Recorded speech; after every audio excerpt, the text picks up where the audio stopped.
And now sports with Chris Duerr from the Little Jess Chrysler Dodge Jeep and Ram Sports Desk. And tip top of the evening, everybody, and welcome to Sports Final, the Week 6 edition, my friend. Actually, Week 5. A particularly strong schedule in the land of Lincoln tonight made the decision for stacking this show relatively easy. Coming up soon, highlights from the big Q&D Springfield High and Central versus Brown County versus contest. But we begin with the white-hot Blue Devils. Indeed, at home tonight, taking on United Township. Kind of a wonky first half for both squads. The Blue Devils, though, started it off right tonight at home. It's the Braden Little Show yet again. Your Chicago Bears bear down Player of the Week from around the entire Midwest region. He shows you why right here. Hook it up with Duerr Rice. Too easy at that point, 7-0. The defense for Quincy High School was super stout tonight, led by Ryan Cashman. Yeah, he stacks up whole piles all by himself, and that set up this. More Duerr Rice, this time from just 4 yards out.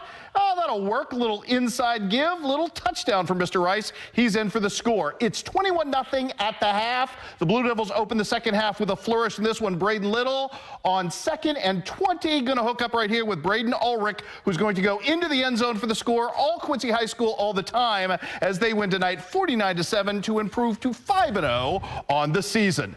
High drama tonight in the capital city in Illinois. Quincy Notre Dame trailing Springfield 6-0, trying to make it 9-0 at this point. That's Talon Scott with the blocked field goal, and that was big at that particular moment. Early second quarter. How about this defensive play by Ty Meyer with the interception? Good stuff from him. Quincy Notre Dame hanging around. Late third quarter, they're down 9-0. Hunter Schuffman working to Talon Scott right here. He can catch the ball as well as tackle, and that sets up this. After the touchdown, a 2-point conversion attempt from Schuckman to Joseph Dolman made it 9-8 Senators at that point.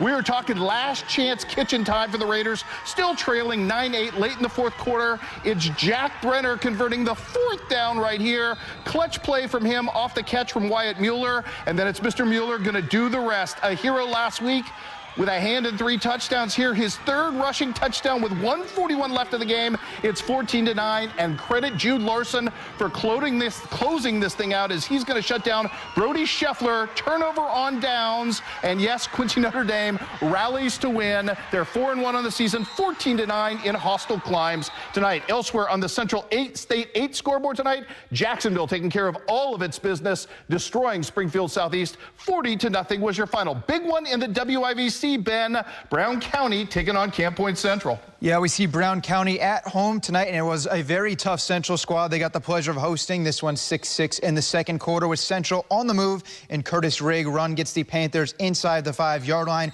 And then on the very next play, Elijah Genenbacher from right up under center. He runs it in on the QB sneak, and that would give Central its first lead of the game at 13-6 at this point. This one will only get crazier from here as on the next drive for Brown County. A run of 7 yards by Tanner Sidzi makes it 4th and 1. Originally, Hornets were going to go. Instead, they decide to punt, and that snap goes right over everybody into the end zone. And guess what? That's a safety. You're going to see Genenbacher putting the arms up. He knew it, and that's how the Panthers go up 15-6. Central now back on offense. This run fools everyone, but not the Brown County defense, as they are there for the stop. Kanye Mitchell there to help force a punt, but there's not much be going for the Hornets on offense tonight. Pitch sniffed out by Zach Ware. Central would take a 15-6 lead into the half, and then they go on to win this one 30-14, your final. Elsewhere in the WIVC tonight, it was Beardstown getting on the board with a victory, blowing out Triopia. 30-12 is your final there. We do not have a final score yet from Pleasant Hill, but at last check, West Central in the third quarter was leading the Wolves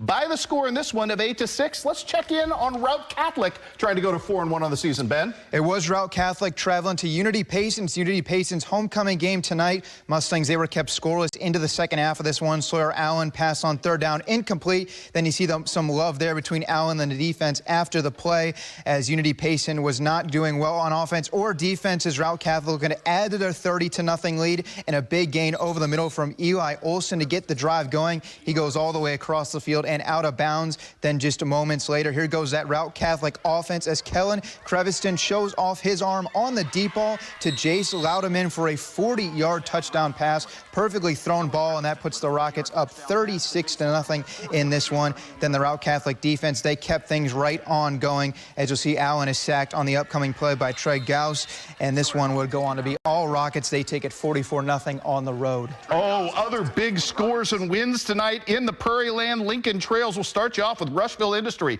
going to 4-1 on the season, winning 38-31. Nothing ever easy when the Rockets are involved, but 4 wins is 4 wins. Hey, big time win tonight for the Macomb Bombers on homecoming. They become playoff eligible, go to 5-0, beat Mater Dei. Huge contest for them next weekend on the road at Farmington. Also tonight on the docket, Stark County over West Hancock, and we've got Illini West playing tomorrow afternoon at LVC. Also tonight, bad news for the Pittsfield Sockies. Thought they might pull an upset. I thought New Berlin's schedule might have been a little soft. Joke's on us. The Sockies fall 35-0. That will knock Pittsfield likely out of any kind of playoff eligibility. Let's move over to Missouri now. America's hometown. Hannibal taking on Mexico tonight. What a night it was for the homestanding Pirates, coming off a big win last week against Fulton, trying to do it again against Mexico. Pirates facing 4th down right here. Waylon Anders about to beat the Bulldogs with his feet. Yeah, 4th down, just a little reverse pivot scramble, picks up the necessary yardage and sets up Mike Ferreira to do Mike Ferreira type things. He is as good a power back as you will find in the Tri-States from 6 yards away. Oh, yes, he's into the end zone. Not only does he score, but he gets a fine domo arigato on the back end of this as well. 6-0 at this point. How about the defense? Good for the Pirates tonight. Dallas Zimmer with a stop right there.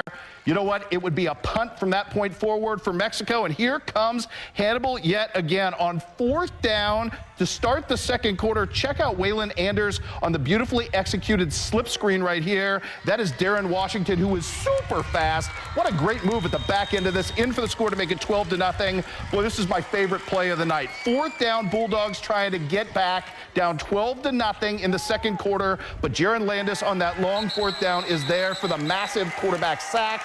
Beautiful stuff from him, and that sets up this pretty dime from Waylon Anders to Carter Reed. Can't throw it or catch it much better than that. All Hannibal tonight. They end up winning by the final count of 40-0. Elsewhere in Northeast Missouri tonight, in the Cannon, Palmyra falls to North Callaway, sees their win streak snapped 18-12. Monroe City, too much for Clark County tonight. It was South Shelby jumping all over Highland tonight. And let's do some Centralia-Macon highlights if we can for you. From Hugh Dunn Field, we start you off with this. Macon down 17.5. Centralia looking for some momentum. Centralia's defense was stout as well. Swarm of Panthers swallowing up the Tiger run game right there to force the 3-and-out. And then the Panthers prowling on offense. Elliott McCoy going to pick up steam here, coming up on 3rd down, doing what he does. Beautiful run right there to pick up the 1st down. Centralia threatening inside the 10-yard line. McCoy is going to take the end around and sprint untouched into the end zone as the Panthers get the big-time victory tonight. 38-14 is your final. Centralia tries to bounce back and does so effectively after that heartbreaking loss last week to Monroe City. Also on the docket tonight, we've got more scores to pass along. It was Bowling Green jumping all over Louisiana. Good homecoming for the Bulldogs, or excuse me, I should say for the Bobcats in this one. They have a massive showdown with undefeated Van Far coming up next week. We assume Van Far is still undefeated because late in the game they were leading Montgomery County big. 34-7. State-ranked Van Far is for real, kids. Undefeated and 5-0 at this point, playing really good football. Also on the docket tonight, Wright City, too much for Mark Twain, and Scotland County drops its 2nd game in a row, this one at a very difficult Salisbury squad. 8-man football tonight, maybe the best game, easily the best game on the docket in terms of matchup-wise. Paris versus North Shelby didn't live up to the hype, though, although Paris off to a great start. The Coyotes looking here to the passing game. Lucas Ensor to Brady Shivers. Picks up the 1st down with a nifty yardage right there, and that would set up Gatlin Fountain. He's as explosive as they come. Really fantastic player. Mr. Fountain is going to take this ball into the end zone for the score right here, as you can see, in and done and good at that point. And then we're going to add the 2-point conversion are the Coyotes, courtesy of the swinging gate. And Mr. Gatlin Fountain yet again, he's going to do the deed at the back end of this thing and stake his team to the early 8-0 lead in this one. Good stuff from Paris, but that would be about all the offense they could muster in the first half. Again, the swinging gate, very effective right here, kind of fun to watch, but it would go nowhere at the back end. North Shelby doing work in this game from that point forward. They would get things going after a fumble. North Shelby had a great night from Landon Daniel yet again. Unfortunately, those highlights seem to have disappeared, so we will tell you that North Shelby wins in a blowout tonight and makes a statement. 52-14 is your final. Elsewhere on the docket tonight in Southeast Iowa, The news not very good for anybody tonight. Assumption over Fort Madison, 42-19. Washington beats Keokuk, but Ben, Central Lee entered the night still undefeated. Central Lee did, and they took on an Albia squad, and there was not a whole lot of scoring in this one. We will show you one of those touchdowns, though. But, however, it's the Blue Demons, a massive touchdown run by Luke Wynn. Look at him go down these sidelines, managed to stay in bounds, and that's going to put the Blue Demons up 14-0. And like I said, not a whole lot of scoring in this one after that one. Hawks do get a sack right here as it's Will Hayes coming off the edge to bring down the Albia quarterback, and then some more defense coming here. Fumble recovery by Peter Seib. However, the half ends before Central Lee can capitalize. And like I said, one more time, not a whole lot of scoring, and Central Lee is going to fall in this one 14-0 your final. Let's do some scores if we could from a non-football type of standpoint. Playing in that big shootout up in Bettendorf. Quincy Notre Dame bounces back from a loss yesterday with a big win over the Prairie School of Wisconsin. Ryland Fisher leading the way in that one with 4 goals for his squad. Good stuff from him. Also tonight, unfortunate ends to great junior high school softball seasons at the IESA state meet in beautiful Bloomington Normal. Pleasant Hill season comes to an end at the hands of undefeated Cambridge in Class 1A. Winchester West Central goes down to defeat to Williamsville as well. Let's do some volleyball now. Quincy University hosting Maryville tonight, and man, the Lady Hawks have been red hot and starting this thing off with all of their weapons in play in this one, Ben. It's Emma Wingenbergen coming up right here, swinging hard and getting the kill at that point, but they're not done, not by a long shot. They made this look relatively easy tonight.